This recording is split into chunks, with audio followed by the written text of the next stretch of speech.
Now after that, we just take the kinetic theory of the gases. That is,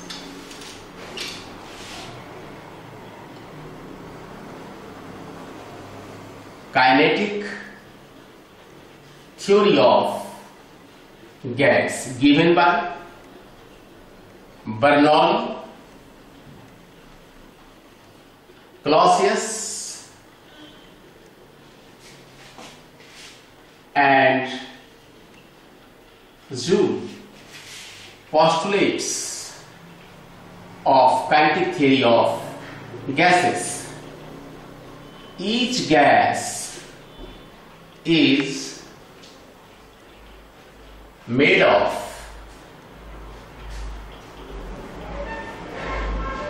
large number of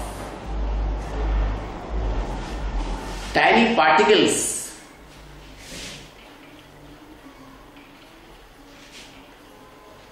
called molecules. These are perfectly elastic in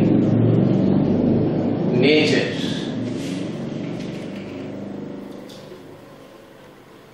The volume of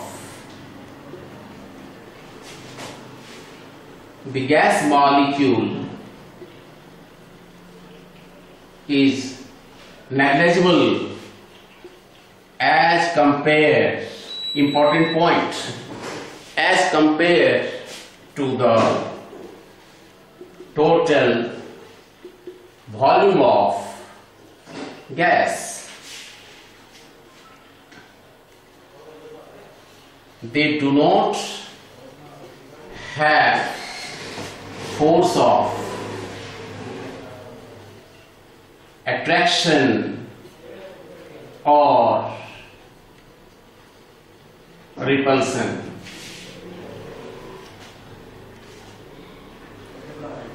Kinetic theory of gas is directly proportional to the square root of temperature. When they collide to the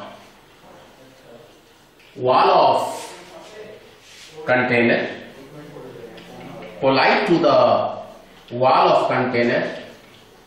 then they develop pressure. Otherwise they do not have pressure, and pressure is the force per unit area. When they collide to the wall of the container, then they develop the pressure. And gaseous molecules, whenever they collide to each other, they redistribute their energy.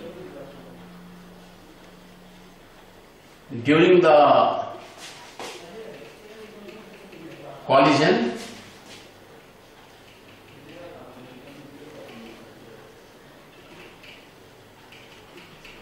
they redistribute their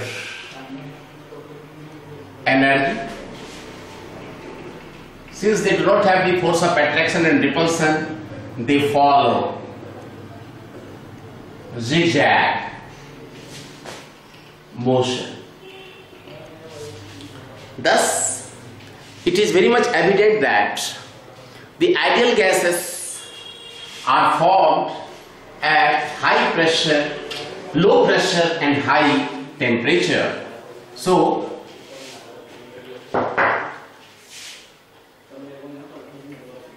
difference between ideal gas and what gas? Real gas. They obey Boyle's law, Charles' law and Avogadro's law at all conditions of temperature, pressure and concentration. But here they do not obey such law. Second, PV equal to nRT, but so far as real gas is concerned, PV is not equal to nRT. They form only at high temperature and low pressure, but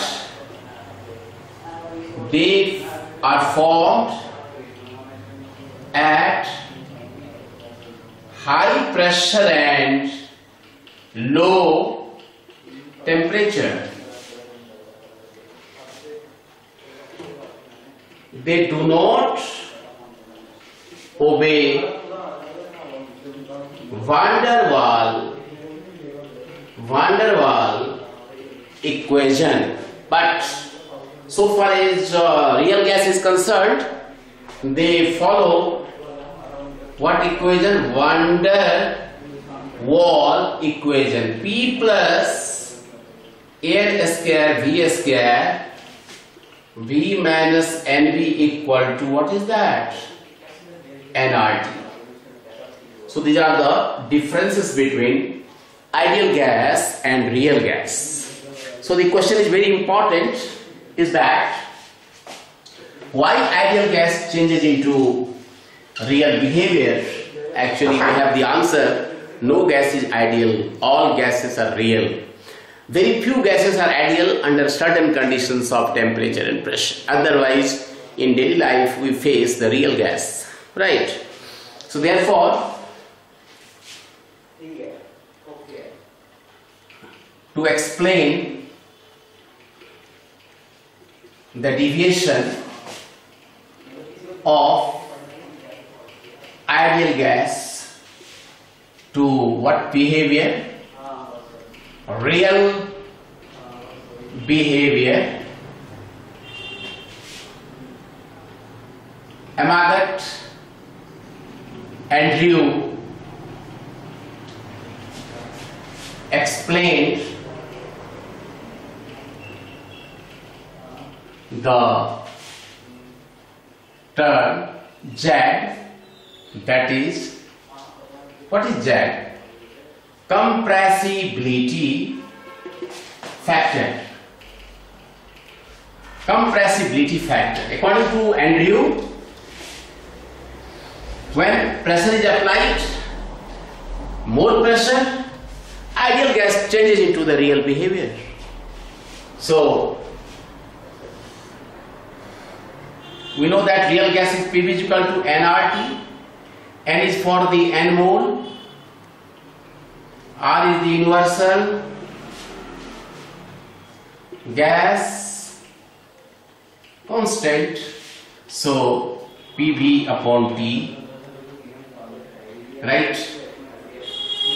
That is what, and you can say P1 V1 upon T1 equal to what is that? P2 V2 upon T2, which is already I have derived it. So if Z is equal to 1, then PV upon T, that means that gas is what gas? Ideal gas. If Z is not equal to 1, then such gases are what gas? Real gas.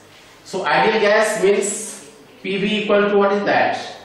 nRT, and real gases is PV is not equal to nRT. So Z is what actually compressibility factor, which explains the deviation of the ideal gas to the real behavior. Now see, if Z is greater than 1, such gases show what deviation? Positive deviation. If Z is lesser than 1, such gases show negative deviation. Graphically, it may be shown as follows. What is that? Z is equal to 1. This is ideal gas. This is the positive deviation, and that is what deviation? Negative deviation, and that is Z is what actually Z is compressibility factor, and that is the pressure, right? So that's so positive deviation, and that's so what deviation? Z is lesser than 1, Z is greater than 1, it is positive deviation, it is negative deviation, right? So according to Andrew,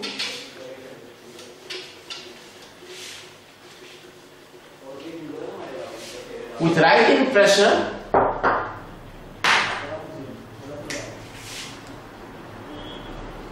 ideal gases are changed into real gas when pressure is increased and temperature is, what is that, decreased. But when pressure is lower and temperature is higher, then that is called as ideal gas. But when pressure increases and temperature decreases, the ideal gas changes into real behavior, right? So in order to explain, because of you can see there are two drawbacks in the kinetic theory of the gases. Volume of the gas molecule is negligible as compared to the total volume of the gas, and pressure, the gaseous molecule do not have their own pressure, but when you increase the pressure, they have the force of attraction as well as repulsion. So on the basis of that, see, effect of pressure, it depends upon the nature of gas, nature of the gas.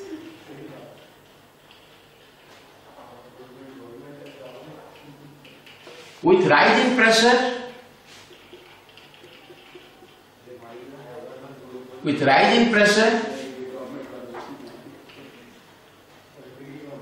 gases like H2 and helium, so positive deviation due to getting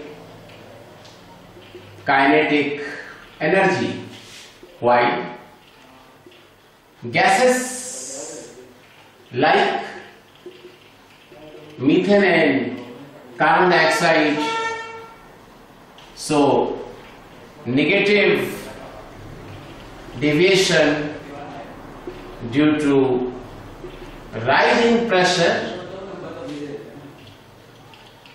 the rate of liquefaction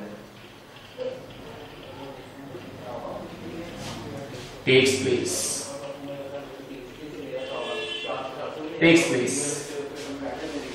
Therefore, see, if you plot the graph, Z is equal to 1, Z is greater than 1, Z is lesser than 1. No doubt it is the ideal gas. This side negative deviation, this side positive deviation, H2 gas and helium. Here carbon dioxide and the methane. This is the pressure, right? So then effect of the temperature also helps to explain the deviation of the ideal gas from the real behavior. So now we are going to take effect of temperature. It can be easily understood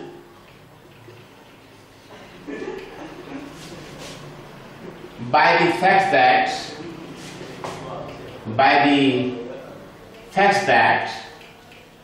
when pressure is applied on the same gas at different temperature, then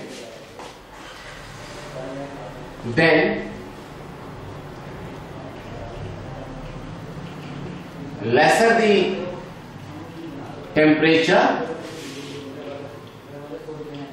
lesser the kinetic energy. As such, they show what deviation? They show negative deviation. I am plotting the graph for